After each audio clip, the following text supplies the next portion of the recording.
Welcome, everybody, to this General Government Committee meeting, January 5th, 2022. May we have a roll call, please? Good evening, certainly. Councilmember Dennehy? Here. Councilmember Reed? Councilmember Smisher? Here.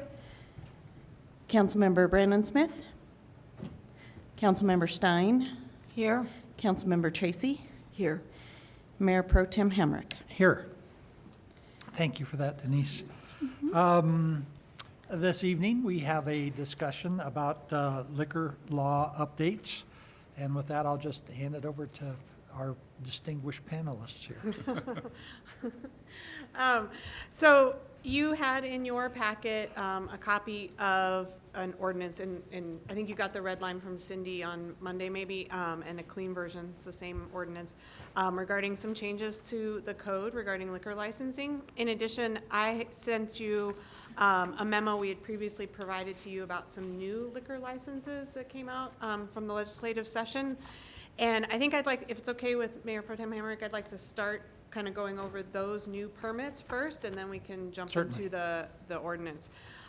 So there's 3 new licenses that came out of the legislative session. Excuse me. The first is the takeout and delivery. So you may be aware that this was started during the pandemic, and they decided to make it semi-permanent without the disaster declaration any longer. And so it's in place until, I think it's July 1st of 2025. I fully expect it to become fully permanent at that point, if not beforehand. The city has the ability to have a local permit for that, but is not required to adopt any local permitting. And if you don't, then they can just get the state permit and allow that to happen. I don't know how many restaurants are doing that in Canyon, but that's just something for you to consider if you'd like to do that. The second one is the communal dining areas, and this is kind of an easier take on the entertainment districts, which you may have talked about before. This allows 2 licensees to apply to have basically a communal dining area. It is restricted. Alcohol can't be taken from that area. It has to be consumed there. Going back to the previous license, deliveries cannot be made into the communal area of alcohol, so it has to be those licensees that are in that communal area. In order to do this, there has to be a local permit. There's also a state level permit, but if there's no local permitting in place, it's not available to licensees. And I think that Ryan has indicated this may be something that the city wants to open up the possibility of in your downtown area or other areas. So I'll let him speak to that. I think, as we continue to look at entertainment district, this is a good toe or into the water to check and see if this is something that might grow some legs and be more accepted. So staff is requesting that council consider this as something that we can add as an option for our local businesses or restaurants and such to take advantage of.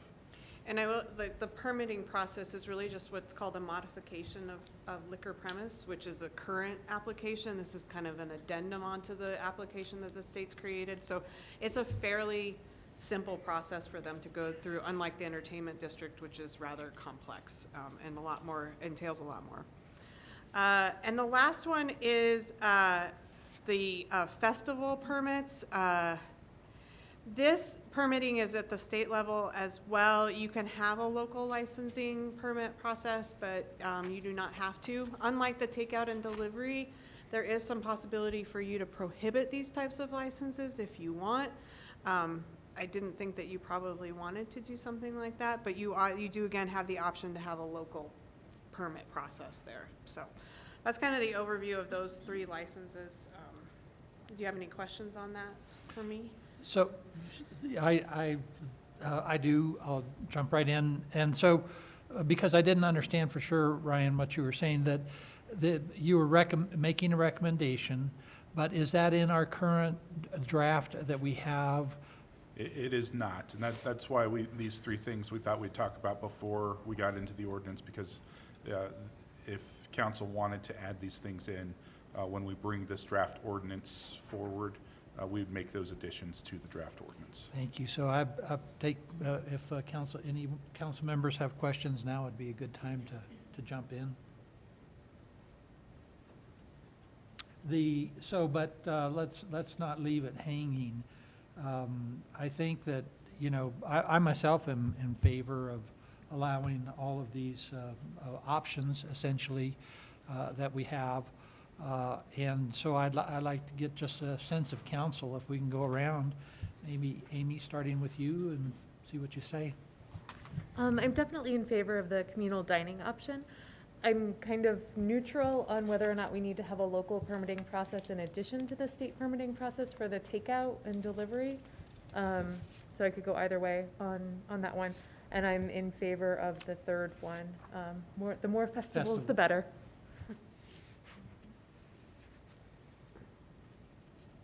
Andrea? I think that the communal dining and the festival permits are great. The takeout and delivery, I'm not really familiar with that, the state code, but I'm sure they have some way of making sure, because it seems like it'd be so easy to give it to minors that way, more easy. Like, someone could go in and I'm sure the state has a way of monitoring that. There may be something built into it, but that's the only, but otherwise, that, I think the more sales, the better for the Sure. city. Thank you for that. Tim? Thank you. I kind of agree with Amy. I like it, but there again, when you get down to a little bit more on the regulation end of it, and, for the one, it's, I think at the state level, but I love the parks and and festivals. I absolutely love that. It's, regardless of whatever my other business is, I think it's a fantastic thing for Canyon, and so I would be in favor. I mean, realistically, I'm in favor of it all. So. Yeah, pretty much the same, in favor. Question though, I mean, I guess for the enforcement side, what are the benefits of having it done locally as well? So I would say probably the biggest benefit of being able to do a local permit was, if there's a situation where you need to apply conditions that the state level they wouldn't have any knowledge of because they're not here, you could do that. But saying that, on the takeout delivery, I can't imagine there be any conditions you would apply.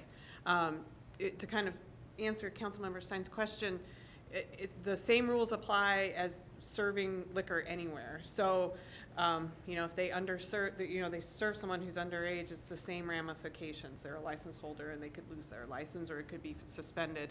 To the extent they're monitoring it, I don't know. I don't know how much they're really monitoring it anywhere. That it's what they hear and what gets reported to them. On the festival one, I mean, I think maybe there might be more interest in putting conditions or being more aware of the festivals that are coming in. But I also don't know if you really want them to go through a local permitting process to do that. I mean, that's kind of up to you. But that one, I could see, you may want a little bit more local interaction as to what is going on, so. And I'm just going to, and I know right now, whenever we do have a liquor, whether it's the parks or, downtown and that, it's within a fenced area. I mean, that's the boundaries and that's the way that, I'm sure that's going to stay. And so that's one thing, it's monitored pretty strongly already. Thank you. Yeah, I'd probably say just staying consistent with the state. I don't want to really add any extra bells or whistles necessary. Okay. Councilwoman Tracy? I think I agree pretty much with everything that has been said so far. I've seen how some of this has worked. For example, in Summit County, I don't know what their experience has been on the enforcement or law enforcement side, but it appears that takeout and delivery has worked fine. I'm not aware that there's been any issues there with that. And I don't envision a need to do anything on the local level unless, as you say, Attorney Sellers, unless there's some advantage to, if we think of some particular conditions we want to add in on festivals. But beyond that, I think the state level should cover us on all of it. So to summarize, essentially, the state has, by our July memo, allowed these 3 activities to continue, or has created the opportunity for these activities to continue under state license. Except for the local consumption area, you have to have a local license to We do have to that. have a local Mhm. license for that. Okay. But the other 2 are only state licensed. at That's the this time. communal dining area is Is the one you need a local license the for. one we need a local license. And so the, well, my feeling is that really all of council is in favor of all of these 3 activities. I'm not sure that council sees the benefit where we just add another layer of regulations necessarily, but if we need to institute a layer of regulations to make sure that this can happen and can happen in a regulated manner, I think that's fine. So maybe that's what I guess, and anybody speak up if I'm misstating anything here, No, but. I think so, but I do have a little bit more desire for clarification on the communal dining for liquor licensing, because I know for the entertainment district, it was more like you block off a section of Main Street and you can walk out of a store with your container and walk everywhere. But communal, it seemed like it was a lot more restrictive, like it was between maybe 2 premises that you could have the communal. I mean, is there an opportunity to expand that larger or into the street if they wanted to have like section off, close off a part of the street? So. Extend their license into their own Yeah, so the weekend, or- communal dining, you're correct, the entertainment district was much bigger and broader. The communal dining, it has to be within 1,000 feet of the original liquor licensing premise, so it's a little bit more confined. But I would assume that in some places that could include public, walkways, sidewalks. Usually sidewalks are clear, but maybe out into the street. But they would need, of course, the city's permission to do all of that. They have to have, possession of that area. But yeah, I mean, they're required, fencing is not technically required, but they are required to put security or monitor that so that liquor can't leave that area, so. One thing, you mentioned the premise, Mayor Smith, but I believe, and Catherine can correct me if I'm wrong, but this allows for non-contiguous use of the liquor premises, correct? Yes. So it does not necessarily have to be attached directly to the restaurant or bar. They can have separation within that 1,000-foot radius to do something bigger with a partner. Okay. So I'm seeing nods all around, I believe. So I think that what we're looking for is where we can help our businesses, let's.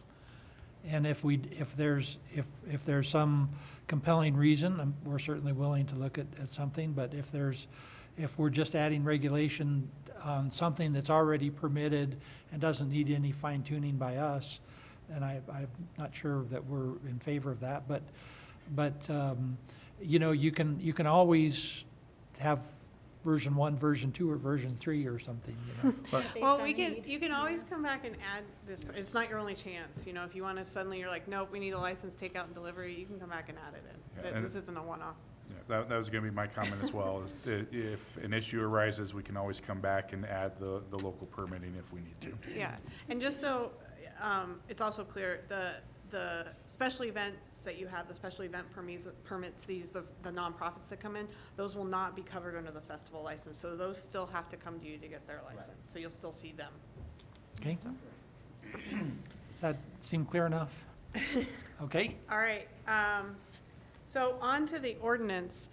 The ordinance does a couple of things. As those of you who were at the meeting almost a year ago will recall, we had a lengthy discussion about process, kind of bringing the city into the statutory process. So liquor licensing is a state law controlled process. You have very limited authority to deviate from it, even as a home rule municipality.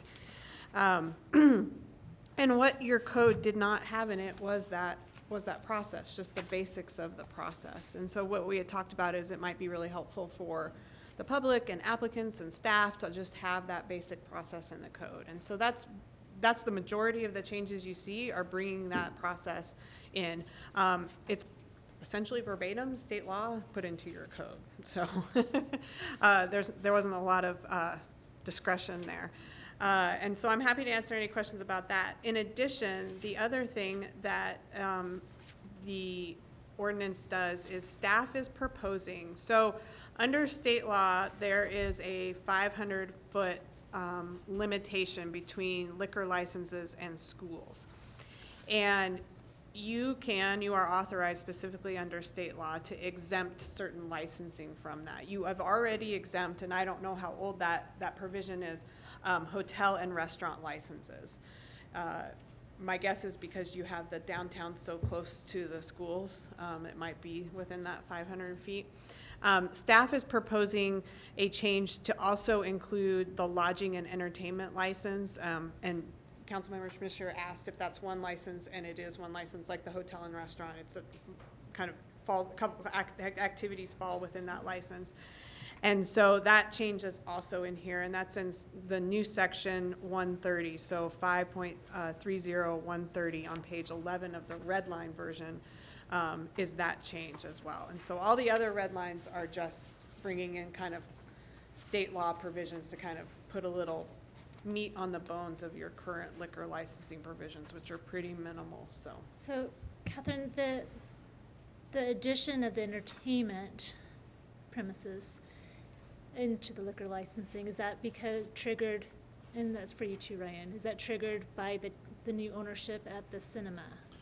Can you expand on that? Yeah, so this request is coming because we are aware of a pending application that is planning to come through because of the cinema at 4 Mile Shopping Center. And right next door to the cinema is the Goal Academy, which is an online high school. Even though it is online, they do have students on premise, which triggers the need for this rule because they're within that 500 feet. So that creates some complications here. The liquor license that they feel that is most appropriate for the operation that they're going to be doing at the cinema is that entertainment and lodging license.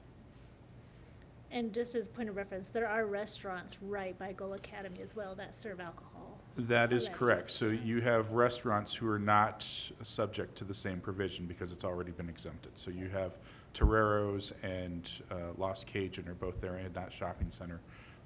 Lost Cajun might be a little bit more than 500 feet, but right there in that vicinity, you already have 2 liquor licenses that are operating there.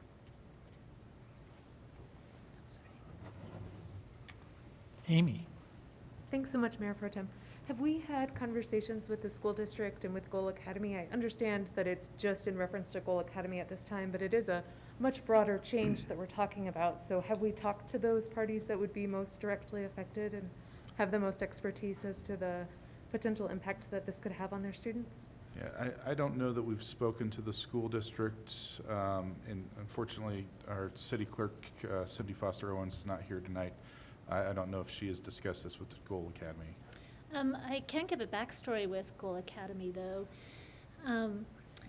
They had signed a lease at the annex before it was purchased by Unbridled, and they wanted to move their school there at the annex. They thought that'd be a really great location to have it. But some local restaurants and people around that area did not want to have the Goal Academy there. And actually that was where the liquor licensing was, or the rules or the ordinance for the liquor licensing came into play, telling them that they could not have their school there. And it wasn't because of the restaurants. And they were actually saying at the time, we're not a school. We're online. Our kids are almost always online. They come in, they check in. Sometimes they come in and do their their CMAS or whatever, their quarterly testing or their annual testing. We're not technically a campus. But we deemed that they were more like a campus. There are kids there, you look like a school, you smell like a school, you act like a school, you're a school, but you actually are within the 500 feet of several actual bars, like bars. And so it wasn't, they did not have an issue. They did not care about that, but that downtown area did. And so my assumption is they're probably fine, because it's not right next to a bar. Even though they were fine with that, it's just because of the cinema, that was it. But like you said, that could affect the other schools too, but I mean, usually the operation of some of these entertainment facilities probably wouldn't be open during school time hours and things like that. Yeah, with the cinema, you do run into that. They're offsetting hours for the most part. But to go back to Councilwoman Schmischer's point, we can have some discussions with Gold Academy and the school before we bring this back to council. Thank you. I would really appreciate that. Yeah, it would be good to have their blessing. Yeah, I would also is it possible to give us a couple more examples, and I can always look it up as well, but of what else falls under lodging and entertainment? Yeah, we can provide you with, how it's defined under the state law. Yeah, to give you kind of an idea of what falls under that and what they have to do to comply with that license. So there's for a lot of liquor licensing, there's a food aspect. So they have to comply with those aspects as well. So.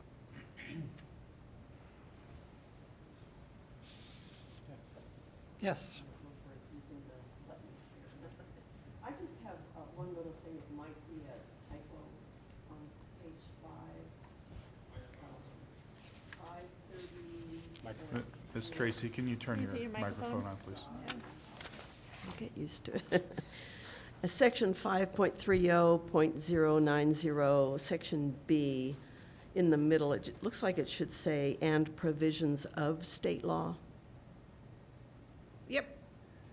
Oh, and there's 2 periods after that too. Right. Oh, we'll take care of that. Good eye. Thank you.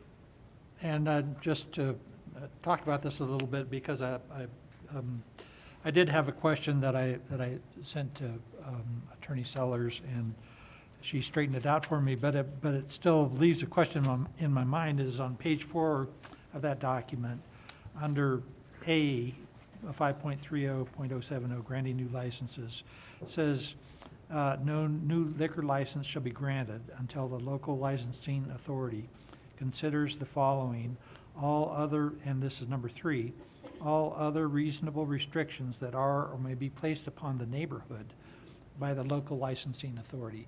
And I thought, gee whiz, that doesn't mean the neighborhood, does it? That should be the applicant, shouldn't it? And actually, it is, as I understand it, that's verbatim from the state legislation, which leaves me asking, what restrictions can our clerk place on neighborhoods?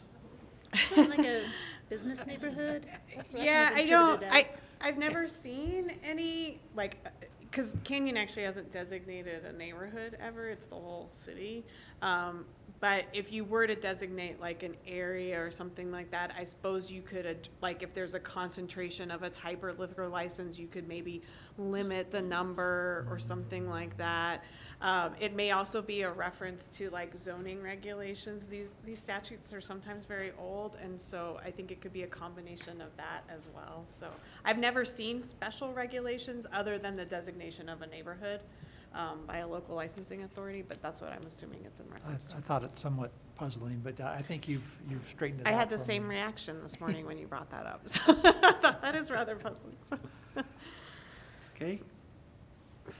And Ryan, have you talked with or shared these with the police chief to see if he had any reactions or comments or concerns? believe he was on that email chain, but I'd have to go back and double check. I can't recall. Yeah, I think he was, but I'll make sure he's seen Yeah. it. Okay. Yes. I just had a couple of questions about the tastings portion. I'm looking at the redlined version, and it starts on page 10. It's B, limitations on tastings. I wasn't sure if numbers 4, 5, 11, which are limiting the number of tastings, the duration of hours that tastings are permitted, and the number of days in a year that tastings are allowed. I wasn't sure if those are required by the state or if those are things that we have decided on in the past that I think may be a little more restrictive than what current practice is. So there are I think there's an upward limitation off the top of my head. I'm not, there is an upward limitation on tastings under state law, but I think you can fall within that. I don't know how these compare, but I can certainly look at that for you. Yeah, I don't have any history on this section of the code, but I can look at that and see and compare, you know, if state law allows more, whether you're being more restrictive or not. Thank you. I think Yeah. that would be really helpful, because I think Sure. a lot of businesses that do tastings in our area have much more expansive offerings than that. So thank you. I remember doing the tastings ordinance. Remember, it's been a little while, but it was because it was when Jewett built their new facility, and they had a special request that they wanted a change in their ordinance so that they could do tastings, and it seems like we did it in collaboration, but Oh, you may be right. I can go back and look and see. I'll look at both your questions. Kath, oh, I'm sorry. Go ahead. If I remember correctly, tastings for winemakers and beer makers is different than this, correct? Don't they have additional provisions within their license? I don't remember. Sorry. Yeah. That may very well answer the question. So thank you for getting more clarity on it, Catherine.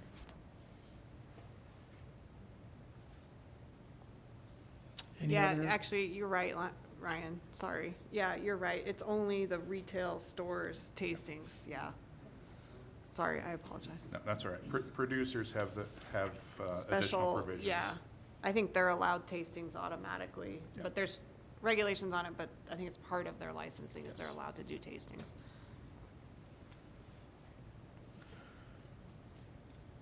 Any other questions or comments by council? Did you have anything else that we needed to review here this evening? Nothing from me, Catherine? I don't have anything. Just on page 2 of the draft ordinance, we're talking about a good cause for the purpose of refusing or denying a license renewal. Number 4 says that evidence that the licensed premises have been operated in a manner that adversely affects the public health, welfare, or safety, or the immediate neighborhood in which the establishment is located, which evidence must include a continuing pattern of fights, violent activity, or disorderly conduct. Is there any virtue in adding into that list criminal activity? I'm sure there is, but you're probably not allowed to do that because that is the state law definition, and I don't believe you have the authority to expand that definition. Be more restrictive than them? You want to take out fights and violent activity? I think No. criminal conduct No, would. no, no, Oh, no. okay. Add criminal activity to be more restrictive than the state. I think that would broaden it, actually, because it would Okay. include all types of criminal activity. So, Right, yeah, I think it actually Yes. goes the other way. gotcha, okay. All right, thank you. That even if you answers that. specified criminal activity revolved around drugs, or dealing drugs, or doing drugs? Because Not that's been an issue at some of our bars. Right. No, I understand that, yeah. But I don't think you're going to be allowed to do that. So. Unfortunately, that's probably an issue that's at every bar in every state in the United States. Even at our school playgrounds on prom night, Exactly. unfortunately. And Okay, well, if there's, Bigger issue. if we don't have any other comments or questions, then I think that we're at the end of the meeting.